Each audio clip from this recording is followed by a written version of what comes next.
우리 문서진 멘토님께서 보고 계시는 관심 종목을 소개해주는 시간입니다. 아까 저희가 로봇주를 이야기를 했지만 우리 문서진 멘토님께서 우리나라에 조금 애매하다. 특히 네. 초보들 같은 경우에는 로봇이라든지 바이오 조금은 조심해야 되고 오히려 조금 우리가 이야기를 하는 반도체 소부장을 띄워주셨지만 그럼에도 불구하고 우리나라에서 유일하게 풀스택 로봇 기업이다라고 가져와 주신 게 바로 시메스라는 기업인데요. 이 시메스라는 기업이 어떤 기업인가요? 그러니까 보통 우리가 우리나라 로봇 관련 종목들은 네. 다 어디 하나 특정적인 거에 특화가 돼 있는 회사들이에요. 그래서 만약에 이제 로봇을 하면 로봇팔. 근데 이제 우리나라 이제 로봇팔 관련 회사들 이런 것들 협동 로봇 이런 거 하는 사람들 보면 네. 다 부품 이제 외국에서 다 가져와서 조립해 가지고 그냥 완제품 만들어서 뭐 이게 납품하거든요. 그러다 보니까 마진이 별로 없어요. 예. 아니면 마진율이 좀 높은 건 로보티즈 같은 회사들은 네. 본인들이 이제 엔코더라든지 이런 걸 좀 만드니까 네. 그거는 부품 관련 부분 회사들은 또 괜찮긴 한데 나머지 대부분의 협동 로봇이라든지 이런 걸 물류 로봇 만드는 회사들이 자체적인 기술력이 없어요. 그러다 보니까 마진이 안 남거든요. 근데 사야 되니까. 예, 근데 이제 시메스 같은 그리고 또 중요한 건 시메스 같은 거 제가 풀스택이라고 하는 게 왜 그러냐면 네. 로봇만 만드는 게 아니고요. 로봇을 운용하는 솔루션까지 다 합니다. 그러니까 소프트웨어까지. 예를 들어 만약에 시메스에게 그러니까 의뢰를 하면 네. 내가 어떤 물류 컨베이너 라인을 하나 만들어줘 하면 네. 그 사람들이 이제 시메스가 그 라인까지 다 세팅을 해요. 그래서 로봇을 어떤 로봇을 가져가고 이 로봇을 운영하는 소프트웨어까지 싹 다 싹 다 이제 판매를 할 수 있거든요. 네. 그러다 보니까 아무래도 좀 이제 근데 이렇게 할 수 있는 회사가 우리나라에 시메스가 유일합니다. 그래서 AI 관련 쪽의 소프트웨어 관련 쪽도 좀 모멘텀이 있고 이게 이제 이 회사가 하는 거예요. 네. 그러니까 이런 식으로 해서 나 이 물류 하나 만들어 달라 하면 보통의 회사들은 뭐 예를 들어 이 로봇만 한다거나 네. 아니면 관련하는 소프트웨어만 판다거나 이런 네. 건데 이제 이 회사는 이거까지 다 한다. 하드웨어, 소프트웨어를 싹 동시에 다, 가져간다. 다 할 수 있는 회사다라고 네. 보시면 되고 그리고 이제 중요한 건 다 할 수 있는데 네. 수주를 못 받으면 의미가 없잖아요. 그렇죠. 근데 주문을 받아야죠. 맞죠. 네, 근데 아시겠지만 네. 이제 이 회사 같은 경우 쿠팡에 네. 물류 라인에 또 이제 납품을 했습니다.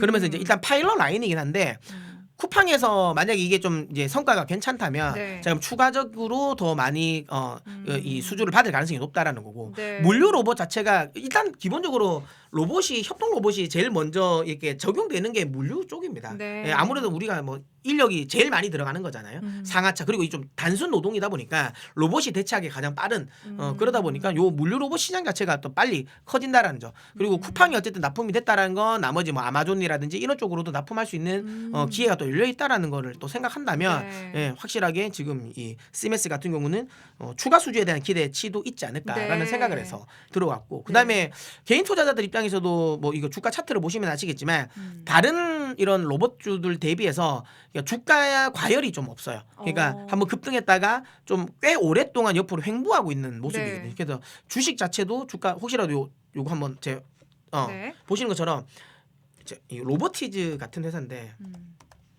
이거는 지금 주가가 굉장히 많이 올랐잖아요. 오, 네. 예, 근데 이거는 오를만 해요. 왜냐하면 아까도 말씀드린 것처럼 우리나라 이 부품주 중에서는 가장 이제 매출이 가장 잘 나오는 회사거든요. 네. 그러다 보니까 이제 이렇게 많이 오르는 거고. 근데 이제 그래도 어쨌든 좀 주가적으로는 차트적으로 좀 부담스러운 모습인데 네. 인 반면에 시메스 같은 경우는 한번 급등했다가 그다음에 이제 한동안 좀 조정 주고 기간 조정까지 줬어요. 그러니까 이제 올려고 하고 있는 모습이니까 올라오려고. 지금 최고치를 찍은 건 아니네요. 네, 그러다 보니까 지금 자리에서는 조금 이제 로봇 관심 있는 분들은 네. 또 좀 편안한 자리에서 또 접근 또 하실 수 있는 위치다 보니까 한번 해볼 만하다라는 생각 좀 들더라고요. 지금 시메스가 굉장히 아직 큰 기업은 아니다라는 생각이 드는 게 그렇죠. 쿠팡과 이제 솔루션 설치 계약을 설치한 게 시메스 최근 매출의 17%를 네. 넘을 정도로 상당히 크다. 맞죠. 그러니까 아직 다른 곳과 이제 계약을 맺게 되면은 네. 그 비중이 조금 줄어들 테고 시메스가 조금 더 이제 성장할 모멘텀이 더 생길 수도 있다 이렇게 그래서 봐주시는 거죠. 맞아요. 네. 내년이 좀 본격적으로 성장할 것 같아요. 본격적으로. 왜냐하면 올해 같은 경우는 이제 대체적으로 이제 흔히 말하는 파일럿 라인에 대한 네. 그러니까 발주만 많이 나왔어요. 그러니까 왜냐하면 이런 발주를 내는 쪽도 이게 풀스택을 맡기면 편하긴 하지만 네. 이게 하나 고장 나면 다 안 된다는 거잖아요. 그렇죠. 그러니까 일단은 한번 써보는 거예요. 그럼 이 라인 한번 깔아봐. 그리고 이게 잘 되면 그러면 내가 더 할게.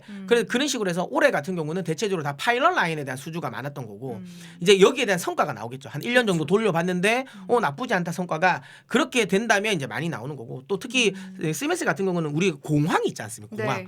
공항도 요게 진입을 할 수 있거든요. 어. 왜냐하면 공항에 보면 우리가 짐 검사 같은 것들 지금 사람이 다 하잖아요. 자동화 솔루션으로 이게 AI가 진 검사를 하는 거예요. 네. 그래서 이게 알아서 이제 뭐 분류를 하는 거. 네. 거기도 지금 납품이 될 수 있는 환경이 또 만들어져서 제가 알기로는 인천공항의 파일럿 라인은 네. 일단은 그 수주가 작은 부분이 나왔다고 하더라고요. 그래서 나중에 이제 됐을 때 이제 이것까지도 더 나오면 네. 또 이제 또 글로벌 또 흔히 말하는 공항 관련 쪽에 또 매출도 많이 나올 수 있는 환경이라서 전체적으로 제가 보기에는 이제 내년부터는 조금 본격화가 될 것 같다. 물론 이제 만들어 써봤는데 네. 별로면 안 나오겠죠. 별로면 안 나올 것 같은데 네, 네. 근데 저는 그런 생각해요. 별로였다면 네. 파일럿 수주도 별 안 나왔을 거예요.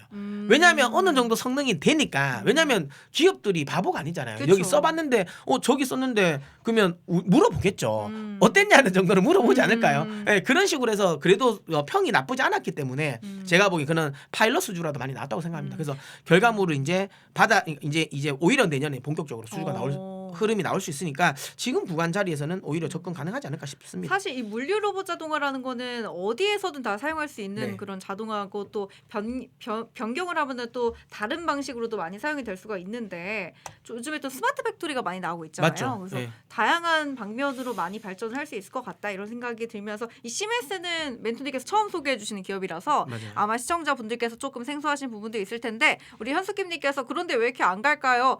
말씀하셨다시피 이제 시작이기 맞아요. 때문이죠. 네. 아까도 말씀드린 네. 것처럼 그러니까 네. 지금까지는 파일럿 수주만 많이 나와서 그런 거예요. 네. 지금까지는 파일럿 수주만 나왔기 때문이고 더 갈 것이다 이렇게 이야기를 해주셨고요.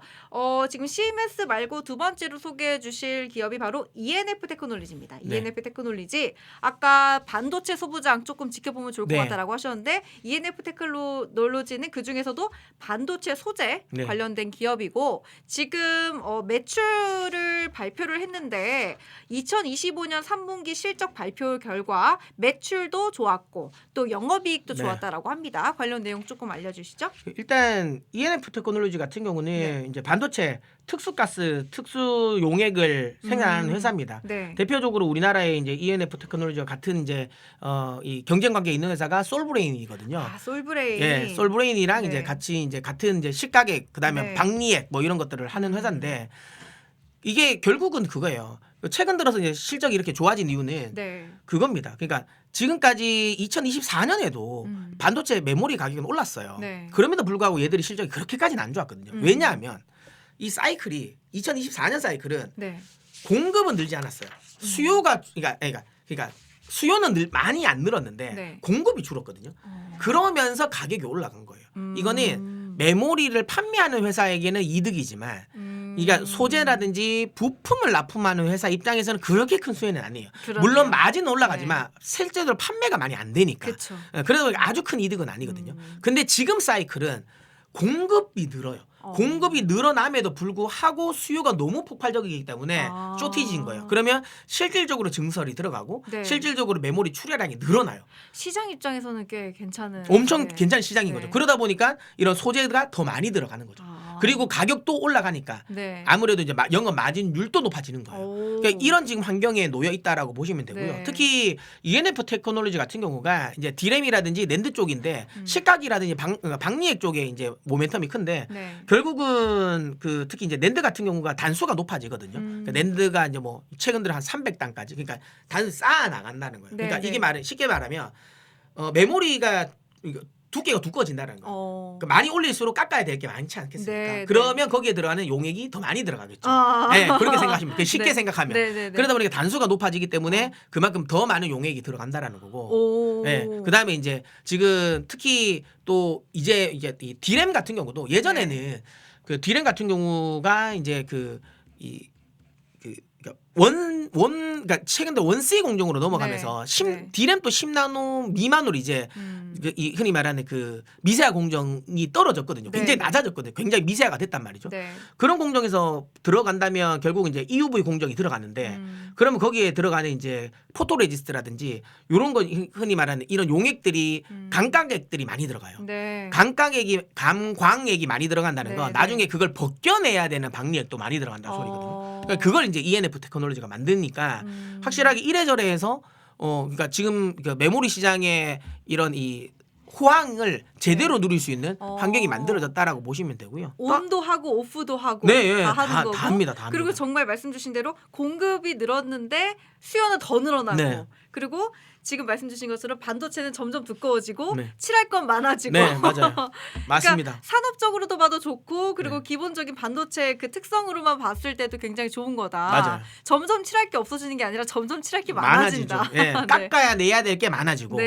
예, 칠할 게 많아진다. 네. 예, 그러다 보니까 거기에 대해서 이제 모멘텀이 좀 강력할 수도 있고요. 또 최근에는 이제 일중 관계가 지금 안 좋잖아요. 네. 그래서 이제 이 중국이 일본의 히토류 수출 제한하겠다고 하니까 일본이 야 그럼 우리 너희 반도체 너 우리 특수 소재라든지 그 부품 납품 안 하겠어 이게 된 거잖아요. 네. 그럼 거기에 대한 이제 반사 이익을 누릴 수가 있는 거죠. 왜냐하면 뭐 그 포토레지스트 같은 경우는 이제 그 우리나라의 동지 세미캠이 그러니까 대체가 될 수 있고요. 네. 아까 말씀드린 거 박리액이라든지 그 다음에 이제 그 식가기 같은 경우는 네. 이제 이 ENF 테크놀로지는 솔브레인이 또 이제 이 수혜가 될 수 있습니다. 물론 중국 내에서도 그 이런 이 식가격 같은 것들은 만들 수 있긴 한데 네. 초고순도까지는 또 우리나라 이 수준까지는 안 왔더라고요. 네. 그런 것들은 이제 우리나라 쪽에서 이제 수입할 가능성이 높다라고 생각되고 이제 만약에 아까 말씀드렸처럼 이제 그게 이제 우리가 이제 눈치를 좀 봐야 되겠죠. 네. 눈치를 봐서 이제 일본이 저렇게 하는데 근데 또 우리 현 이재명 정부에서 해줄 것 같아요. 그냥 중국 팔아라 할 것 같아요.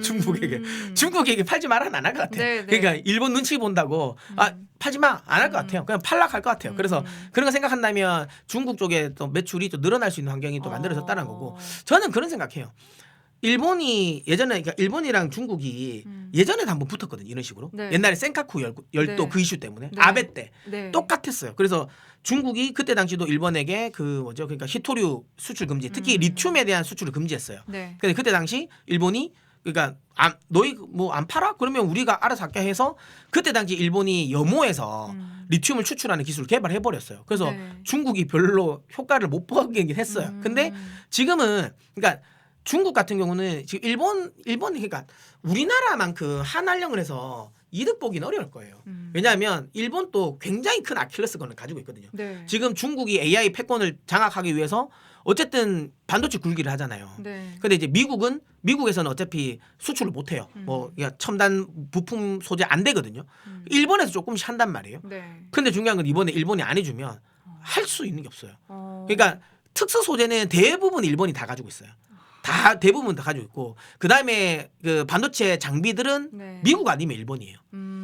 근데 일본이 그것도 안 해주면 그럼 사실 중국은 반도체 굴기가 안 돼요. 예. 그래서 제 생각에는 결국에는 나중에는 최종 합의할 것 같긴 하거든요. 한일령은 네, 할 것 네. 같긴 한데. 지금은 약간 연예계 이슈처럼 돼버렸잖아요. 그냥 네. 이렇게 조금 하다가 말 것 같긴 하고 아까 말씀드린 우리나라만큼 오래 못 해요.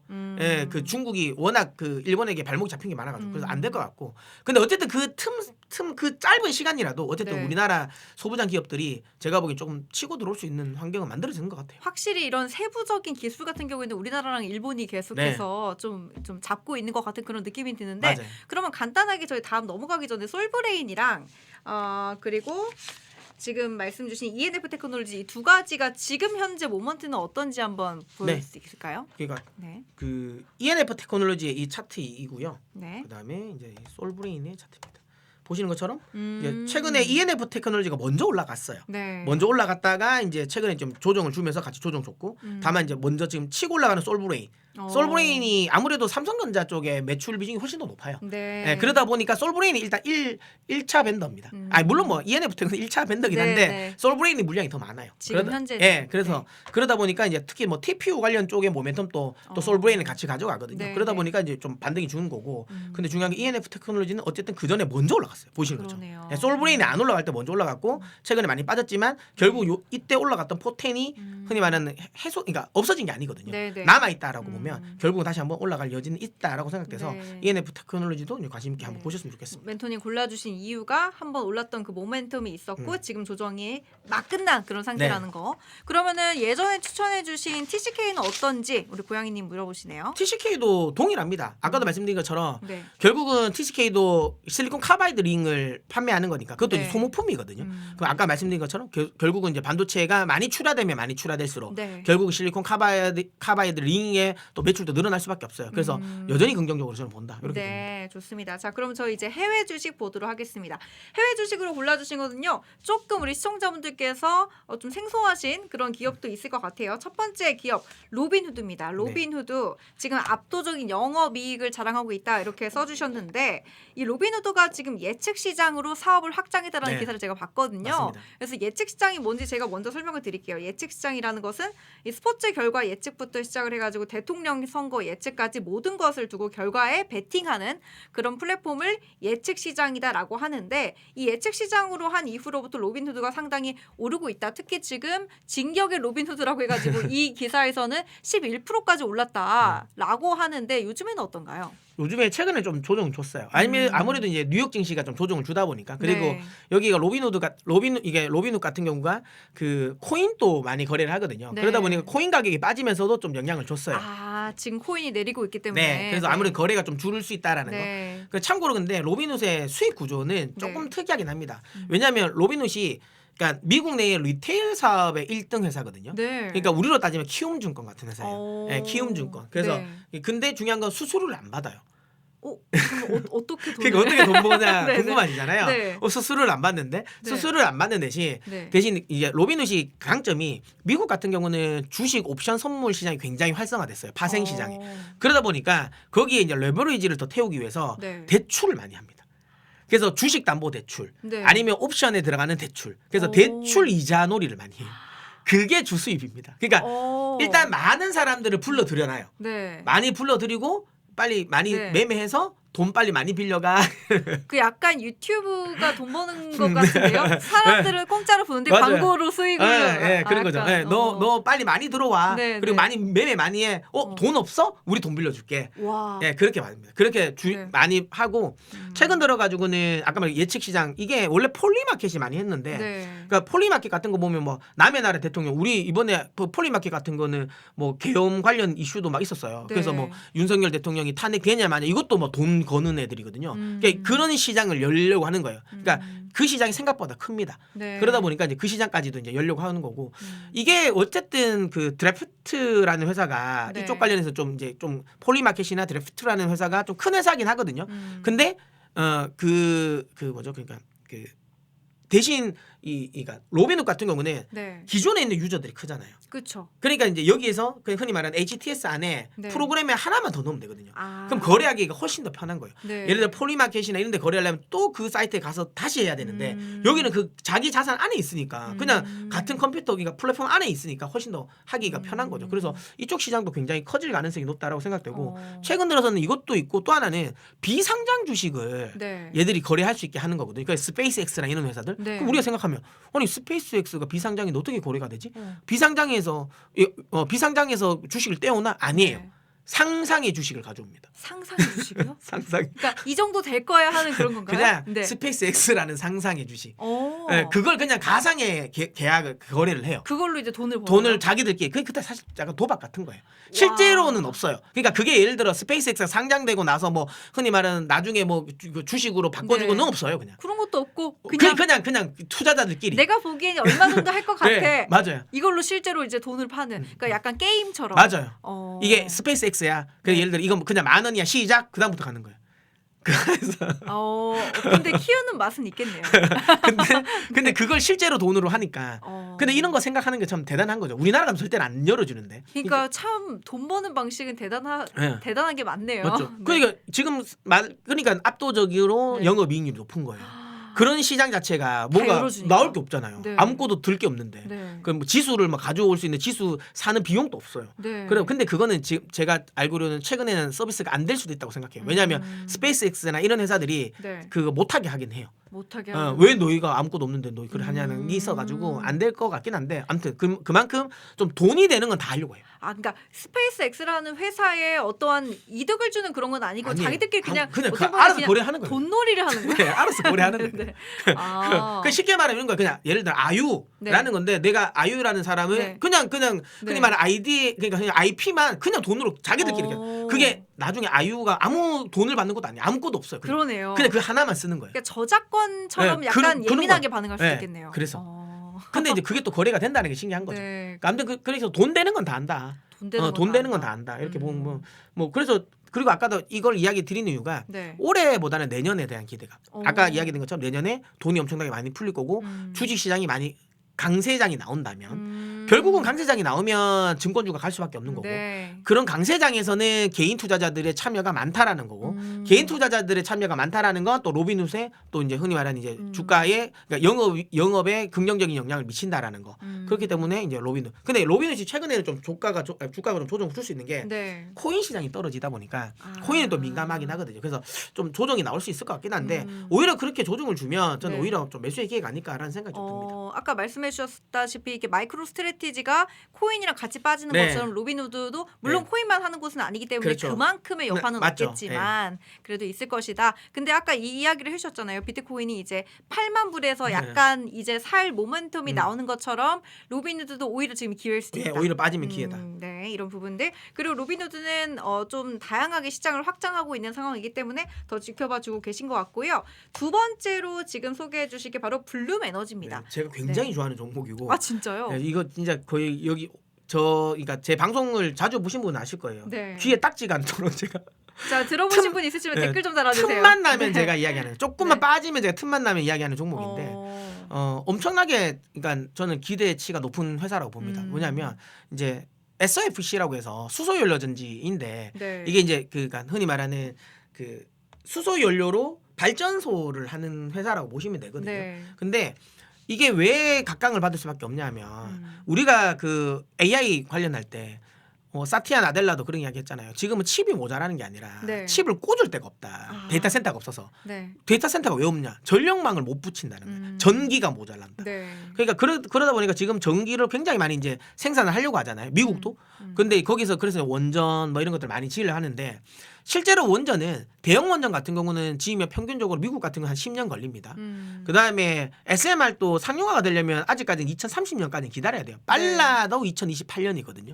그러니까 아직 SMR에 대한 상용화도 아직까지 시간이 또 많이 걸리고. 그러니까 발전소를 그래서 지금 최근 들어 가스 터빈을 많이 돌린단 말이죠. 네. 가스 발전, 복합 화력 발전은. 그냥 복합 화력 발전소도 어쨌든 하나 지으려면 기다리는 한 1년 이상 걸리거든요. 1년 6개월 정도 네. 나오니까. 그러니까 전기는 엄청나게 많이 필요한데 발전소를 짓는 속도는 아직 더딘 거예요.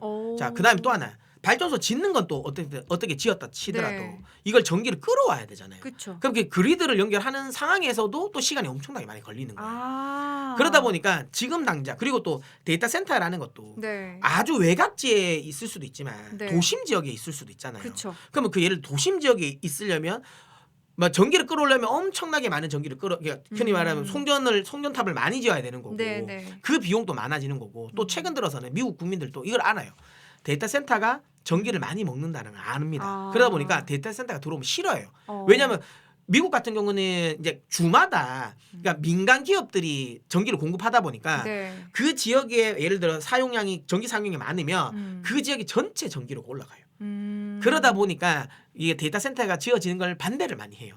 그래서 최근에는 어떻게 나오냐면 그러면 아예 발전소까지도 같이 짓는 거예요. 그냥 처음부터. 네. 근데 아까 말한 거 근데 그렇게 지려면 바로 옆에 붙여야 되는 거예요. 네. 바로 옆에. 그래서 SMR이 각광을 받는 거예요. 그러니까 SMR은 작은 원전이니까 네. 옆에 바로 붙여도 흔히 말하는 송전망 없이도 짧게 연결할 수 있기 때문에 이게 네. 우리는 분산 에너지 이온이라고 하거든요. 네, 네. 그래서 이 분산 에너지 이온은 서로 각광을 받는 건데 중요한 아까 말씀드렸지만 SMR은 아무리 안전하다 하더라도 그래도 핵이잖아요. 네. 그 예를 들어 도심 한가운데 SMR이 들어올 수 있겠어요? 아. 못 들어오죠. 그러니까 그런 문제도 있고. 정치적인 문제도 좀 맞죠. 많으니까. 그리고 또 하나 네. 아까 말씀드린 것처럼 그 SMR이 아무리 빨라도 상용화되려면 2028년, 2030년 정도 돼야 돼요. 아직 네. 시간이 많이 걸려요. 맞아요. 근데 지금 이 SOFC 같은 수소연료 전지는 짓는데 6개월이면 채워요. 그리고 저기는 오염 물질이 발생되지 않아요. 소음도 없어요. 그러다 보니까 그리고 그러다 보니까 바로 옆에 지을 수 있습니다. 그러니까 도심지에 지을 수 있어요. 효율은 좋나요? 효율도 좋습니다. 원래는 안 나왔어요. 원래는 효율이 안 나왔는데 네. 블룸 에너지가 효율을 굉장히 많이 끌어올렸구나. 끌어올렸어요. 그래서 지금 효율은 그러니까 참고로 태양광이 네. 예를 들어 그 태양광이 그러니까 태양광 제가 지금 갑자기 그게 네. 용량이 기억이 안 나는데 100메가와트였나 제가 지금 정확히 기억은 안 나는데 100메가와트가 맞을 겁니다. 네, 네. 태양광으로 100메가와트를 하려면 네. 땅이 엄청 1000만 평 정도 있어요. 1300만 평 정도 있어야 될 거예요. 제가 이거 예전에 한번 이걸 이야기 드렸는데 지금 정확하게 기억 안 났는데 아무튼 그러니까 굉장히 많은 그러니까 효율이 여의도보다 떨어진다. 큰 면적이 필요해요. 네. 근데 이 그 똑같은 전기를 그러니까 SOFC로 네. 돌리려면 네. 600평이면 돼요. 오. 그러니까 훨씬 효율적인 거죠. 그러니까 태양광보다는 훨씬 효율적이고 네. 원전이랑 비교했을 때는 훨씬 안전하죠. 훨씬 안전하다. 네. 그러니까 딱 그 중간 지대에 네. 있는 뭔가 이 모든 정치적인 이슈까지 다 해소할 수 있는. 네. 오. 그리고 이게 모듈화가 돼서 예를 네. 들어 예전에는 이게 출력이 낮았거든요. 네. 그래서 이게 흔히 말하는 분산 에너지 오너스로 별로 없었어요. 왜냐하면 이거 출력이 낮으니까 이거 뭐 그냥 흔히 말하는 보조 전력 정도만 됐는데 최근에 블룸에너지가 이걸 개발을 그러니까 발전을 많이 시켜서 네. 이게 출력을 높였습니다. 그러다 보니까 예를 들어 출력이 모자라면 이걸 쌓아 올리면 되는 거예요. 쌓아 올리면 네. 블록처럼 모듈화가 돼서 그러다 보니까 최근 들어서 빅테크 기업들과의 계약이 많아지고 있어요. 그러니까 실제로 예전에는 이건 기대만 가지고 가는 게 아니에요. 네. 실제로 실적도 나오고 있는 회사거든요. 뭐 그런 점을 또 생각한다면 이게 이제 우리나라에서도 이제 이쪽으로 갈 건데 근데 이제 조금 아쉬운 건 우리나라가 그러니까 그런 거예요. 이 수소 연료 전지가 원래 우리나라가 기술력이 가장 높았거든요. 네. 근데 우리나라는 자동차를 먼저 했어요. 그쵸. 자동차용으로. 네. 그러다 보니까 그러니까 지금 그래서 이제 우리나라도 이런 수소 연료 전지 SOFC 쪽을 발전시키려고 했었어요. 근데 지금 정부가 그걸 또 현 정부가 그렇게까지 달가워하지 않더라고요. 그 왠지 아세요? 왜죠? 왜냐면 이거 청정 에너지잖아요. 아, 그죠. 그럼 하면 되는데 왜 안 할까요? 왜냐면 지금 정부는 청정 에너지를 적극에 드라이브를 걸잖아요. 청정 에너지 왜냐하면 이게 네. 그거예요. 지금 SOFC 같은 경우는 네. 계질화가 필요해요. 뭐냐면 천연가스를 도시가스를 네. 가열시켜서 거기서 흔히 말하는 그 LNG를 깨가지고 거기서 네. 수소를 캐내요. 아. 그러니까 이 계질화하는 과정에서 탄소가 그러니까 배출된다는 거죠. 그러니까 이게 오염이라는 이게 이제 블루 흔히 말 그레이 수소라고 생각하는 거예요. 예, 그래서 완전 청정은 아니라는 거예요. 그린 수소가 아니니까 이게 환경 그렇죠. 예, 그런 욕이 나오죠, 맞아요. 예. 그렇게 따지면 네, 아무것도 못하시는. 맞죠. 네, 그런 거예요. 네, 그래서 지금 네, 이게 네. 우리나라는 이게 조금 아쉬워요. 우리가 네. 기술이 굉장히 높은데 네. 또 이게 SMR처럼 원전처럼 또 사장시킬까봐. 갑자기 그게 생각나네요. 그 쿠팡 새벽 배송 2급 발암물질. 네, 진짜.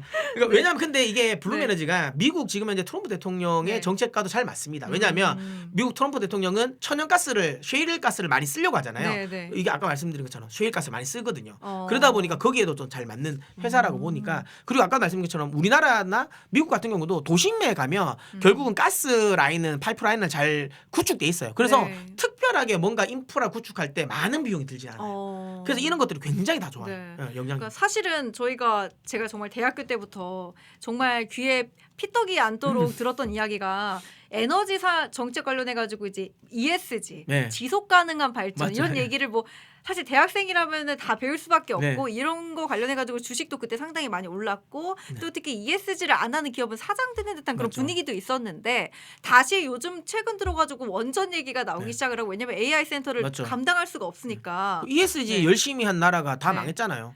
유럽이 다 망했잖아요. ESG 네. 엄청나게 적극적으로 하다가 그래서 네. 결국은 다 망했잖아요. 그러다 보니까 근데 이제, 예. 지금 소개해주신 기업은 딱 그 좋은 점만 네. ESG의 좋은 점 그리고 맞아요. 원전의 좋은 점만 딱 뽑아가지고 가지고 있는 블룸 에너지다 소개를 해주셨고 그런데도 우리나라가 채택하고 있지 않은 그 이유에 대해서 들으니까 참 열받죠. 네, 착잡한 생각이 드는데 네. 네. 이런 부분이 있구나. 그런데 제가 살펴보니까 이 블룸 에너지가 지금 탄소 포집 뭐 이것도 같이 하고 있다. 맞습니다. 탄소 포집도 ESG의 굉장히 대표적인 것인데 네. 이것도 결국에는 굉장히 이 블룸 에너지라는 이 기업 자체가 선호하고 있는 정책적인 방향이라든지 본인들이 추구하는 것이 안전과 효율 이 두 가지 두 마리 토끼를 다 잡겠다. 네. 뭐 약간 이런 것 같아요. 맞습니다. 그러니까 이게 그러니까 특히 아까도 말씀드린 것처럼 계질화를 해야 되는 네. 이제 이 과정에서 계질화하는 과정에서 탄소가 많이 이산화탄소가 많이 배출돼요. 그러다 보니까 자연스럽게 탄소 포집 기술이 있는 거예요. 그래서 실제로 탄소를 그래서 배출을 많이 안 해요. 배출하는 걸 다 포집하거든요. 이 탄소 포집도 제가 옛날에 네. 책에서 봤는데 이 탄소 포집을 해가지고 이 탄소를 또 네, 에너지로 에너지죠. 활용하는. 맞아요. 그래가지고 그럼 이 기업은 진짜 네. 다 갖춘 거 아닌가요? 그렇죠. 왜냐하면 네. 또 탄소 포집을 네. 하기 때문에 네. 또 그런 크레딧도 판매할 수 있잖아요. 그렇죠. 탄소 배출권 판매도. 네. 예, 그러다 보니까 이런저런 거에 또 수혜가 많이 된다라고 보시면 될 것 같아요. 네, 그래서 앞으로의 모멘텀도 좋다. 네. 봐주고 계시고 그러면 지금 이 블룸에너지 주식 상황은 지금 어떤가요? 너무 많이 갔다가 아. 최근에 많이 빠졌습니다. 이게 보시면 네네. 상상도 할 수 없이 많이 갔습니다. 어머. 이래 갔습니다. 이거는 좀 위험한. 아니 기업은 너무 좋은데. 네. 이게 지금 8불 하던 회사가 네. 거의 한 150불까지 가. 그러니까 사람들이 생각하는 게 다 똑같은가 봐요. 20배 갔습니다. 네, 사람들이 다 2000%. 내가 좋다 하면 얘도 좋은 거고. 네. 그래서 많이 갔는데 네. 최근에 어쨌든 많이 빠졌어요. 근데 제가 이런 말하면 네. 아니 이렇게 많이 간 걸 어떻게 사라고 하지만 실제로 지금부터 그러니까 이게 매출이 안 찍히는 회사가 아니에요. 그러니까 뭐 오클로라든지 그다음에 뉴스케일 파워처럼 그 SMR 관련 종목들은 아직 매출은 안 나와요. 매출은 안 나오는데 그러니까 기대감으로 가는 종목이라면 네. 실제로 블루면은 이제부터 매출이 나오기 시작해요. 그리고 실제로 이제 그러니까 그 주요 이제 빅테크 기업들 특히 이제 클라우드 관련 회사들에게 실제로 발주가 나오고 있어요. 그래서 지금 이제 대체적으로 월가 쪽에 그러니까 목표가가 네. 평균적으로 140불 이상이에요. 목표가. 그러니까 지금이 최근에 이제 주가 조정점에서 100불 미만으로 빠졌으니까 네. 이 조정은 오히려 매수의 기회가 아닐까라는 생각이 좀 들어서 해볼 만하다라고 생각합니다. 그리고 이제 네. 계속 말해 미국 주식은 이렇게 차트 보고 매매를 하면 못 해요. 다 이래요. 좋은 종목들은 다 이만큼 갔어요. 그리고 사실 어떻게 보면 이거는 과거의 기록일 그렇죠. 뿐이고 지금 우리 멘토님께서 말씀해주시고 계신 건 미래의 가능성과 모멘텀이다 네, 보니까 충분히 추가적으로 더 늘어날 가능성이 매우 높습니다. 지금은 그러니까 반도체도 반도체지만 전기가 너무 모자라기 때문에 어떻게 해서든 전기를 만들 수 있는 회사들은 다 돈이 될 거예요. 네. 근데 말씀드린 것처럼 원전은 아직까지 지으려면 시간이 많이 걸린다. SMR도 상용하려면 아직까지 시간이 걸린다. 네. 태양광은 너무 효율이 없다. 그런 관점에서 본다면 이제 이게 가장 이제 대안이 되겠죠. 그래서 대안이네요. 그래서 저는 블룸에너지 긍정적으로 봅니다. 오, 네. 네, 이번에는 여기까지 알아봤고요. 근데 제가 한 가지 생각이 드는 것은 저희가 10년 전까지만 해도 애플은 절대 안 망해라고 하면서 어떻게 보면 애플이 뭔가 삼성전자보다도 약간 보험처럼 애플은 평생 갈 거야 했는데 지금 10년을 돌아보니까 애플은 약간 좀 이제 주춤하고 이제 엔비디아가 약간 애플의 역할을 하고 있잖아요. 이렇듯이 시장이라는 것이 참 변동성이 변화무쌍하긴 한 건데 그래도 약간 이런 대형주들 같은 경우에는 뭔가 망할 리 없어 이것까지는 아니라고 하더라도 그래도 기본적으로 5년 10년 정도 두고 볼 만한 그런 가치는 있는 거죠. 저는 그런 생각을 들은 게 이게 이런 질문을 제가 굉장히 많이 받거든요. 네. 그럼 제가 항상 이런 질문을 받을 때마다 하는 말이 있어요. 네. 기업이 안 망하지 않을까? 그러면 기업은 안 망해도 너는 망한다. 어. 너는 망할 수 있다라는 거고 또 하나는 왜 그렇게 장기 투자를 하냐? 자식에게 물려주고 싶은 주식은 자식이 사게 해라. 자식이 사라고 해라. 굳이 네가 사서 물려줄 생각하지 마라. 그러니까 그런 얘기 많으니까. 네, 그리고 또 하나는 10년을 묻어둘 수 있는 주식을 선택한다라는 거 그거는 굉장한 해안이거든요. 그렇죠. 그 10년에 흔히 말하는 산업의 흐름 다 안다는 거잖아요. 네. 우리가 AI 얘기를 나올 줄 언제 알았겠어요. 그래서 저는 장기 투자는 굉장히 어려운 영역이고요. 그리고 뭐 5년도 사실은 지금같이 빠르게 산업이 바뀌는 시기에는 어렵습니다. 저는 그냥 만약에 내가 투자를 한다면 한 1, 2년 정도 보고 투자하셨으면 좋겠어요. 1, 2년은. 오히려 그러니까 많은 사람들이 이제 주식의 고수들이 많이 옛날에 얘기했던 장기 투자라는 것이 정답이다라는 게 그게 진짜 고수들이. 진짜 고수면 그렇게 하시라는 거. 고수기 때문에 그런 네, 말을. 그러니까 내가 만약에 진짜 5년의 산업의 흐름을 알 수 있을 정도면 하셔도 돼요. 근데 그 정도 능력이 안 된다면 저는 1, 2년 안에만 하시는 게 맞아요. 왜냐 계속 말씀드리잖아요. 지금 AI라는 게 나올지 어떻게 알았겠어요? 몰라요. 5년 후의 흐름은 아무도 모릅니다. 하지만 1, 2년 정도 흐름은 우리가 대충 예상할 수 있는 거죠. 그래서 저는 그러니까 오히려 실력이 없으면 차라리 1, 2년. 그러니까 주식이 힘든 거예요. 계속 분석을 해야 된다니까. 불로소득이란 말이 안 되는 절대로 이유. 안 돼. 그러니까 사람들이 5년 정도 내가 10년 묻어놓으면 돈 되겠지? 그러면 근데 하나는 있어요. 대신 내가 만약에 5년 10년을 묻어놓고 싶다면 종목에 묻어놓지 마세요. 지수는 가능해요. 그러니까 뭐 제가 이제 뒤에도 이야기 그 종목이긴 한데 지수 같은 경우가 특히 이제 미국 그 나스닥 100 지수가 있거든요. 그 지수를 만약에 15년 전에 15년 전에 그가 예를 들어 그 나스닥 100 ETF를 매수해 예를 들어 한 13억 정도 매수를 했다. 그게 이제 그때 당시 13년 그러니까 15년 전에 반포자이 가격 13억 정도 했더라고요. 그럼 똑같은 돈을 만약에 하나는 반포자이 샀고 하나는 만약에 나스닥 ETF 샀다. 100에 샀다. 그러면 지금 얼마일까 하는 건데 지금 반포자이가 제가 알기로 한 43억 정도 하는 걸로 알고 있거든요. 국평이. 그 정도 된 거예요. 그래도 어쨌든 3배 넘게 됐잖아요. 그러면 이건 얼마 됐을까요? 지금 말씀하시는 걸 네. 봐서는 엄청나게 네. 더 차이가 클 것 같은데. 그거 가지고 있었으면 13억 투자는 150억 됐어요. 어... 10배가 넘었어요. 10배가. 와.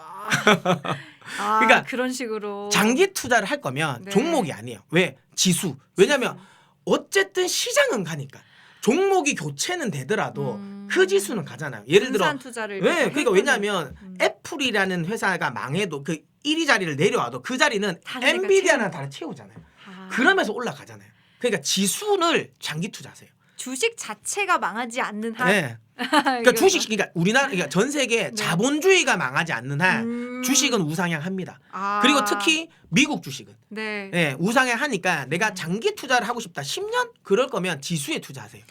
네. 예, 근데 종목은 사실 5년 10년 쉽지 않습니다. 그냥 종목은 1년에서 2년만 보세요.